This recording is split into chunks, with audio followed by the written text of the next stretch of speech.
मकान मालिक की बेटी और मैं पार्ट 2।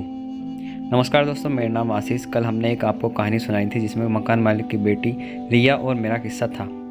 तो कहानी में पहुंच चुके थे कि रिया के मन में मेरे लिए कुछ है या नहीं। उसी का पता करने के लिए हम आज आगे कहानी बढ़ाएंगे। दोस्तों, रिया मुझे लाइक करने लगी थी, यह मुझे लगता था, लेकिन मुझे अभी तक पक्का यकीन नहीं था कि रिया के मन में यह सब है या नहीं। तो एक दिन की बात है, जब मैं कॉलेज जा रहा था तो रिया मुझे दिखी। उस समय अकेली थी। मैंने सोचा कि यही सही मौका है रिया से उसके मन की बात जानने का। तो मैं खुद आगे रहकर रिया से बोला, अरे रिया, कैसी हो? रिया ने कहा, मैं ठीक हूँ, आप बताएं आप कैसे हैं? मैंने कहा, मैं भी ठीक हूँ। फिर मैंने रिया से पूछा, कहाँ जा रही हो रिया? रिया ने जवाब दिया, कहीं नहीं, बस बाजार तक जा रही हूँ कुछ सामान लाने। मैंने कहा, मैं भी कॉलेज जा रहा हूँ, चलो बाजार तक साथ चलता हूँ, फिर मैं आगे चला जाऊँगा, तुम बाजार में रुक जाना। रिया भी एकदम मान गई कि चलो ठीक है, मैं आपके साथ चलती हूँ। अब रास्ते में हम जा रहे थे तो मैंने रिया से पूछा कि कल तुम जो मुझसे पूछ रही थी कि अब कोई दिक्कत नहीं है, उसका क्या मतलब है? और तुमने कहा था कि मैं बाद में बताती हूँ, तो क्या मतलब है और क्या बताना चाहती हो तुम? रिया बोली, कुछ नहीं, ऐसे ही बोल दिया था मैंने तो उस टाइम। मैंने कहा, अच्छा। फिर मैंने कहा, पर मुझे तुमसे कुछ बात करनी है। रिया ने एकदम उतावलेपन में पूछा, हाँ हाँ, क्यों नहीं, बताइए क्या बात करनी है। मैंने कहा, तुम बुरा मत मानना जो मैं कहूँगा। रिया की बातों से मुझे लग रहा था कि वो तो मुझसे ही बुलवाना चाहती थी। रिया बोली, बोलो बोलो, जल्दी बोलो, क्या बोलना है? मैंने कहा, क्या तुम्हें देर हो रही है या कुछ काम है? रिया बोली, ऐसी कोई बात नहीं है, आप जो मुझसे पूछना चाहते हो मैं तो बस उसका इंतज़ार कर रही हूँ।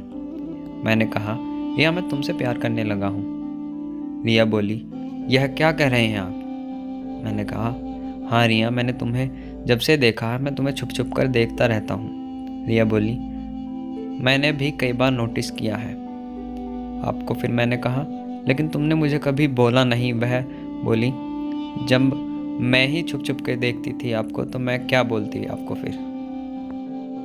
मैंने कहा, क्या तुम भी मुझे छुप छुप कर देखती थी? रिया ने कहा, हाँ, मैं भी देखती थी। फिर मैंने पूछा, पर तुम मुझे छुप छुप कर क्यों देखती थी? रिया बोली, आप बिल्कुल बुद्धू हैं। मैंने कहा, बुद्धू कैसे? रिया बोली, क्या आपको नहीं पता कि एक लड़की किसी लड़के को छुप छुप कर क्यों देखती है और उससे बातें करने का मौका क्यों ढूंढती है? फिर मैंने कहा, नहीं, मैंने तो कुछ नहीं सोचा इस बारे में, और ना कभी तुम्हें देखा कि तुम मुझे देख रही हो। रिया बोली, पागल, मैं भी तुमसे प्यार करती हूँ। बस रिया का यह जवाब सुनते ही मैं फूले नहीं समा रहा था और मन कर रहा था कि रिया को गले से लगा लूँ, पर कुछ कर नहीं सकता था क्योंकि हम बाजार में पब्लिक पैलेस में थे। फिर मैंने कहा रिया से कि तुमने मुझे क्यों नहीं बताया कि तुम मुझसे प्यार करती हो? रिया बोली, पहले मैं देखना चाहती थी कि आप कहीं किसी और से प्यार तो नहीं करते हैं या आप किसी और लड़की को पसंद तो नहीं करते हैं, इसलिए मैंने आपसे पूछा था कि आपकी कोई गर्लफ्रेंड है या नहीं, आपने किसी को प्रपोज़ किया है या नहीं। फिर मैंने बोला, हाँ यार, जो भी मैंने तुमसे उस दिन बोला था, ना मेरी कोई गर्लफ्रेंड है, ना कोई मेरी लड़की फ्रेंड है, और ना किसी को मैंने प्रपोज़ किया है। वह तो तुमने कल मुझसे ऐसी बात की थी तो मैं रात भर सो नहीं पाया और तुम्हारे बारे में सोचता रहा कि रिया के मन में आखिर चल क्या रहा है। फिर मैंने कहा,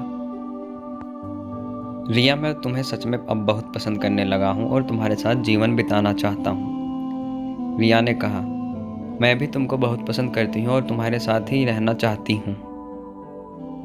तो दोस्तों, वहीं से हम दोनों की प्रेम कहानी शुरू हो गई और कुछ सालों बाद हमने यह बात अपने घर वालों से भी बता दिया। रिया ने अपने घर वालों से बोल दिया और मैंने अपने घर वालों से बोल दिया। फिर कुछ ही समय में हम दोनों की शादी हो गई। तो दोस्तों, यह कहानी आपको कैसी लगी कमेंट में ज़रूर बताएं, और अगर आप ऐसी ही कहानी आगे भी चाहते हैं तो हमारे चैनल को सब्सक्राइब कर लें और बेल नोटिफिकेशन को प्रेस कर लें। तो मिलते हैं किसी और वीडियो, किसी और कहानी के साथ। तब तक के लिए नमस्कार।